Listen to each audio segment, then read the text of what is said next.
रविवार की देर रात हुई युवक की हत्या के मामले पर आज परिजनों ने रायबरेली हाईवे के मऊ सिवाना के पास सौ रखकर हाईवे जाम किया। अभियुक्तों की गिरफ्तारी की मांग की गई, जिसको लेकर सीओसीटी ने परिजनों को आश्वासन देकर जाम खुलवाया। 12 घंटे के अंदर गिरफ्तारी के आश्वासन पर जाम को खोल दिया गया। बता दें कि थाना कैंट के मसीरिया गांव के पास युवक विशाल यादव की गोली मारकर बीती रात हत्या कर दी गई थी। इस दौरान भारी पुलिस बल भी मौजूद रहा। थाना पूरा कलंदर के टोनिया गांव का रहने वाला था मृतक विशाल यादव, जो प्रॉपर्टी डीलिंग का काम करता था। कैंट पुलिस और थाना पूरा कलंदर की पुलिस की मौजूदगी में मृतक का आज अंतिम संस्कार किया गया। वहीं सीओसीटी शैलेंद्र सिंह ने कहा कि मृतक के पिता की तहरीर पर आरोपियों की गिरफ्तारी के लिए टीमें गठित की गई हैं। लगातार दबिश दी जा रही है, जल्द ही आरोपियों को गिरफ्तार कर लिया जाएगा। वहीं मृतक के पिता ने कहा कि पुलिस ने 12 घंटे में आरोपियों को गिरफ्तार करने का आश्वासन दिया है। पुलिस अपना काम कर रही है। फिलहाल हाईवे जाम होने की वजह से लोगों को दिक्कतों का सामना करना पड़ा। पुलिस जाम कर रहे परिजनों को समझाती बुझाती नजर आई। मामला तब बना जब सीओसीटी पहुंचे। सीओसीटी शैलेंद्र सिंह ने आश्वासन देकर के जाम को खुलवाया। विशाल के पिता द्वारा थाने में तहरीर दी गई, जिस पर अज्ञात मुकदमा पंजीकृत किया गया। विशाल का पंचायतनामा भर के पोस्टमार्टम किया गया और टीम बना दी गई है और जिनकी शीघ्र गिरफ्तारी की जाएगी। राष्ट्रीय सद्भावना मंच और मुस्लिम राष्ट्रीय मंच के शाह मलंग प्रकोष्ठ ने मिलकर एक संयुक्त विशाल जनसभा बनाई। इस जनसभा की अध्यक्षता राष्ट्रीय कार्यकारिणी के सदस्य राष्ट्रीय स्वयंसेवक संघ के संरक्षक मुस्लिम राष्ट्रीय मंच डॉक्टर इंद्रेश कुमार ने की। इस बैठक में प्रदेश भर से आए सैकड़ों की संख्या में मुस्लिम समाज के कार्यकर्ता और अयोध्या के मुस्लिम समाज के लोग शामिल हुए। इस दौरान जनसभा को संबोधन करने के बाद विशाल रैली के साथ डॉक्टर श्री राम के भव्य दर्शन के लिए निकले। प्रभु श्री राम के दर्शन के लिए सभी मुस्लिम समाज के लोगों ने जय श्री राम के नारे और ढोल नगाड़ों के साथ झूमते नाचते दिखाई दिए। भगवान श्री राम लला का दर्शन करने के लिए सभी में उत्साह देखने को मिला। कार्यक्रम में प्रमुख रूप से सात्विक कल्पना, राष्ट्रीय संयोजक राष्ट्रीय सद्भावना मंच चांदनी शाह बानू, राष्ट्रीय संयुक्त का शाह मलंग प्रकोष्ठ डॉक्टर ताहिर शाह, प्रोफेसर मोहम्मद अहमद, लखनऊ विश्वविद्यालय आदि मौजूद रहे। कार्यक्रम में मुस्लिम समुदाय, भारतीय सद्भावना मंच और मुस्लिम राज्य मंच से रंग शाखा रूप से आए हैं और अयोध्या के वीर मठ, रविदास मठ, तरह तरह के अलग अलग इस्लाम के सनातन के फिरके मिलकर वीर मठ से लेकर और अपनी यात्रा नबियों में नबी यानी ईश्वर ही राम के रूप में मानित हुए।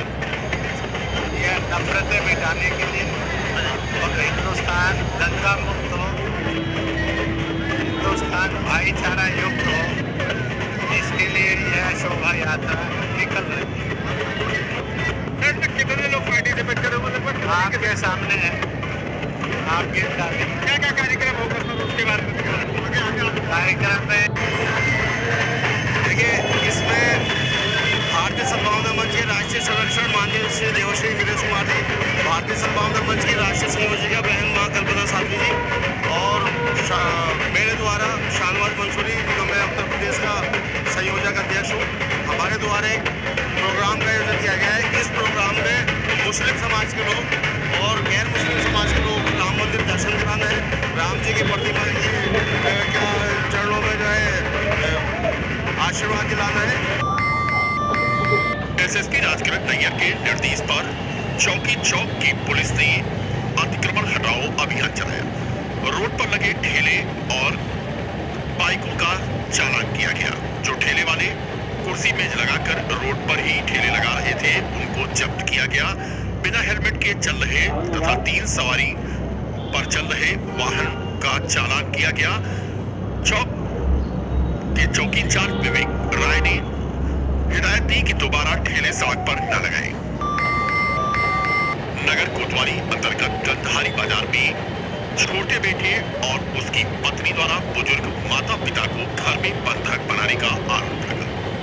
छोटे बेटे ने 1 साल पहले लव मैरिज किया था और तब से आए दिन घर में झगड़ा करने का आरोप है। देर रात वह घर आया अपनी पत्नी के संग और तोड़फोड़ किया। घर के बाहर लगे सीसीटीवी कैमरे को तोड़ने का भी उस पर आरोप है। घर के सभी सदस्यों को ताले में बंद करके वह चला गया। एडवोकेट श्वेतराज सिंह और रिकाबगंज चौकी इंचार्ज राम प्रकाश सिंह ने घर पर पहुंच करके बुजुर्ग माँ बाप व भाभी को मुक्त कराया। पिता ने कहा कि कुछ दिन पहले ही छोटे बेटे को प्रॉपर्टी से वो बेदखल कर चुकी है। फिलहाल तस्वीरें देखें। बुजुर्ग माँ बाप को घर में ही कैद करके बाहर से ताला लगा दिया गया। आरोप है छोटे बेटे और बहू पर। फिलहाल यहाँ पहुंची पुलिस और एडवोकेट श्वेतराज सिंह ने घर के ताले को तोड़वाकर खुलवाया और उन्हें बाहर कराया। हमारी समस्या ये है कि हमारा छोटा बेटा जो है पूरा तिवारी नाम की लड़की से जो है कोर्ट मैरिज का सर्टिफिकेट लेकर गया है और 1 साल से जो है उसके मुंह माया में आकर के फंस करके हम लोग उसको अपने घर में रहने दिया। और उसके बाद पहले घर में रहने के बाद उसकी मैसेज अपने मम्मी जी को मार रहे हमारी मैसेज को बहू का गला दबा रही है, हम लोग गाली गलौज दे रही है, मार जान से मार लेते हमको बेटा दे रहा है। इसी जगह जो बेटा सब ये लोग करती है। हम गार्जियन अपनी सुरक्षा के लिए हम लोगों ने घर के अंदर इंटर होने से रोक दिया उनको कानूनी स्टे लेकर के। तो ये हमारा अपराध है। अब इसी विरोध में ये लोग हमारे ऊपर सारी धाराएं मुकदमे में लगा दिए। ये लोग 314 में कितना कौन धारा 5 धारा लगाए हमारे लोग। क्या हुआ कैसे कल रात में वही दोनों पुरानी आए हैं यहाँ पे और आने के बाद सबसे पहले दरवाजे ब्लॉक मारना, दरवाजे ब्लॉक मारना, ईटा मारना, इस वाले दरवाजे पे, उस वाले दरवाजे पे। ये दरवाजा नहीं खोला गया। ये लोग करते क्या है, सब तोड़ डालो। हमारा कैमरा था वाला जो सीसीटीवी लगा हुआ हमारा बगल में, सब तोड़ डाले ये लोग। और उसके बाद पता लगा जो है वो दरवाजे किसी चीज ऐसा धक्का मार रहे थे पीछे, तो हम लोग प्रेशर लगाए थे कि जो है दरवाजे टूटे ना पाए, ये लोग फिर घर के अंदर आ जाएंगे, हम लोग बिजली करके मार पीटेंगे। वही लोग वही दोनों पुरानी बाहर से ताला बंद करके वही शिवम श्रीवास्तव तो पूरा तिवारी ये दोनों लोग मिल करके, ये हमारा छोटा बेटा है वो उसकी जो है कोर्ट मैरिज की उसकी बीबी है, तो दोनों जो है बाहर से ताला बंद करके छोटे बेटे के ऊपर कार्रवाई में अक्सर हम लोगों ने ये जारी किया है कि हम लोगों ने जो है घर के अंदर एंट्री उनके बंद कर दी है सुरक्षा, अपनी सुरक्षा के दृष्टिकोण से। ये हमने कोर्ट से आगे ले लिया है और उसके खिलाफ लोग कोटा पर नहीं कर रहे हैं। कोर्ट कभी आरोप मानने के लिए तैयार है। सब जगह पर नाथ में घूम के प्रचार करें हम लोग घर के अंदर नहीं रहने दे रहे, बेदखल करती है। एक्चुअली आज मुझे पता चला कि एक बेटे ने और उसकी वाइफ ने मिलकर के अपने बुजुर्ग माता पिता को घर में बंद कर दिया है। तो अब क्योंकि इसी मोहल्ले की मैं भी एक नैतिक दायित्व के कारण यहाँ पे आना पड़ा मुझे कि किस प्रकार से इनकी मदद हम कर सकते हैं। और उसके बाद फिर वृद्ध बोर्ड में भी मैंने इन्फॉर्म किया कि इस तरीके की स्थितियां हो रही हैं और इनके पास रिस्ट्रेनिंग ऑर्डर्स हैं कोर्ट के, क्योंकि पूर्व में इनको प्रताड़ित किया गया होगा इनके छोटे बेटे और बहू के द्वारा। तो इन्होंने रिस्ट्रेनिंग ऑर्डर्स लिए हुए हैं कोर्ट के कि वो लोग इस प्रॉपर्टी में एंटर नहीं कर सकते और कल रात को जबरन इसमें घुसने का प्रयास कर रहे थे। वो कोर्ट के ऑर्डर को भी नहीं मान रहे हैं और यहाँ पे आके काफ़ी तोड़फोड़ करी है। उन्होंने कैमरे तोड़े हैं, लोगों को मारा पीटा है और उसके बाद बाहर से ताला लगा करके दोनों यहाँ से चले गए।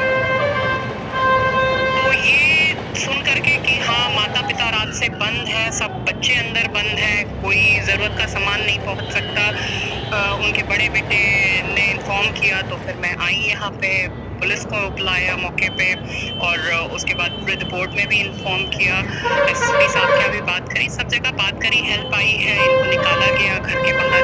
तो ये अपने आप में बड़ा दुखद है कि आज की जो परिस्थितियां चल रही हैं कि आप देखिए हमारा समाज कहाँ जा रहा है कि परिवार एकजुट होकर के रह ही नहीं पा रहे हैं। और कहीं मुझे लगता है कि शायद अब कानूनों को कुछ और स्ट्रॉन्ग करने की जरूरत है। आयुक्त सभागार में वित्तीय वर्ष की अंतिम मंडलीय समीक्षा बैठक आज संपन्न हुई। विकास कार्यों और मंडल के कानून व्यवस्था की इस बैठक में समीक्षा की गई। मिनिस्टर गौरव दयाल ने कहा कि मुख्यमंत्री के डैशबोर्ड के माध्यम से ये समीक्षा बैठक हुई है। अयोध्या मंडल के जो जिले विकास कार्यों में पीछे हैं उस पर चर्चा की गई। इस वित्तीय वर्ष की अंतिम बैठक में विकास कार्यों को लेकर के चर्चा की गई है। जो भी विकास कार्य पिछड़ रहे हैं उन्हें समय से पूरा कर लिया जाए। जिन योजनाओं में रैंक पीछे रही है उन योजनाओं के कार्य की प्रगति को बढ़ाया जाए। समय रहते सभी कार्य पूर्ण करने के निर्देश उन्होंने दिए हैं। बैठक में मंडल के 5 जिलों अयोध्या, बाराबंकी, अमेठी, सुल्तानपुर और अंबेडकर नगर के अधिकारी मौजूद रहे। बता दें कि मार्च में लोकसभा चुनाव की घोषणा होने के बाद अब बैठक नहीं हो पाएगी। देखिए, मंथली बैठकें ये हर महीने की जाती है। विकास संबंधी सभी बिंदुओं पर इसमें चर्चा होती है। डैशबोर्ड है माननीय मुख्यमंत्री जी का, उसमें जो भी हमारे हर जिले की रैंकिंग्स होती है और उसमें जहाँ पर हम लोग पिछड़ रहे हैं उस पर चर्चा की गई आज जिलाधिकारियों से, सीडीओ से और जितने यहाँ पे विभिन्न विभागीय अधिकारी जो आए हैं। चूँकि अब हम फरवरी में बैठे हुए हैं और एक ही महीना बचा है इस वित्तीय वर्ष की समाप्ति के लिए और अगले महीने चूँकि इलेक्शन भी डिक्लेयर हो जाएंगे, तो ये लास्ट रिव्यू मीटिंग है इस वित्तीय वर्ष का। इसलिए सबको ये कहा गया है कि जो भी टारगेट्स में जहाँ पे चढ़ रहे हैं उसको समय से पूरा कर लें। रैंक्स जिन योजनाओं में पिछड़ रही है उन योजनाओं पर ये लोग काम कर लें ताकि हम लोग समय। श्री लक्ष्मी चैरिटेबल ट्रस्ट नाकाचुंगी कुम्हारटोला अयोध्या द्वारा निःशुल्क शिक्षा और कंप्यूटर प्रशिक्षण के उद्देश्य से शिक्षण प्रशिक्षण कार्यक्रम का शुभारंभ किया गया। कार्यक्रम का शुभारंभ मुख्य अतिथि एएसआई रणजीत यादव खाकी वाले गुरुजी तथा विशिष्ट अतिथि एसपी सागर प्रजापति, अध्यक्ष स्वदेश संस्थान भारत सागर कला भवन अयोध्या के कर कमरों से किया गया। मुख्य अतिथि ने ट्रस्ट की सराहना करते हुए समय समय पर बच्चों के उत्साहवर्धन हेतु आने का भरोसा दिलाया। एसपी सागर प्रजापति ने ट्रस्ट को हर संभव मदद देने की बात कही। सभी बच्चों को शिक्षण सामग्री, कापी, पेंसिल आदि का वितरण किया गया।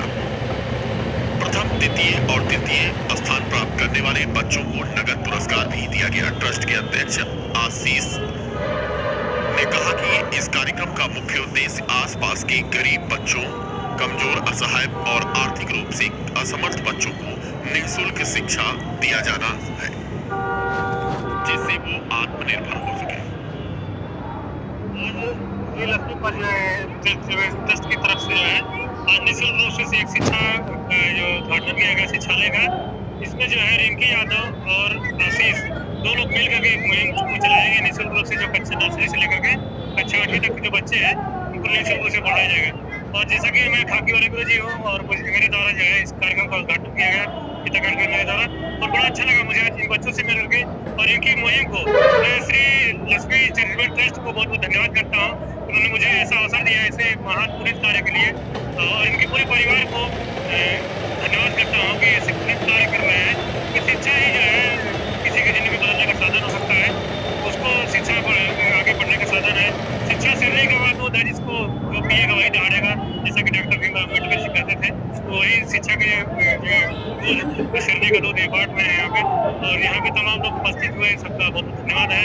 सब लोग उपस्थित हुए। हमारे बीच में ऋषभ शर्मा और एसपी सागर जी, करण प्रजापति जी, उनका पूरा परिवार, प्रतिभा यादव है सामाजिक सेवा, तो सभी लोग यहाँ उपस्थित रहे। सभी लोग बहुत बहुत धन्यवाद है। और आप सभी लोगों से अनुरोध है कि आपके आसपास ऐसे जो बच्चे हों जो स्कूल नहीं जा रहे हो या जिनको थोड़ा सहायता की जरूरत हो तो जरूर करिए इसे।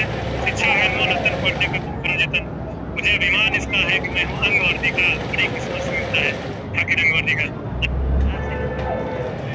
माध्यम से निःशुल्क शिक्षा का अभियान चलाया जा रहा है। आज इसका शुभारंभ है और ये उन बच्चों के लिए है जो शिक्षा से दूर हैं, जो ट्यूशन पढ़ने लायक नहीं है, जिनसे जो भाव है उनको बैठा के हम लोग जो है 2 घंटे डेली पढ़ाई की ट्रस्ट की तरफ से शिक्षा के जो है व्यवस्था की गई है। ये रोजाना 3:30 बजे से 5 बजे तक शिक्षा दिया जाएगा।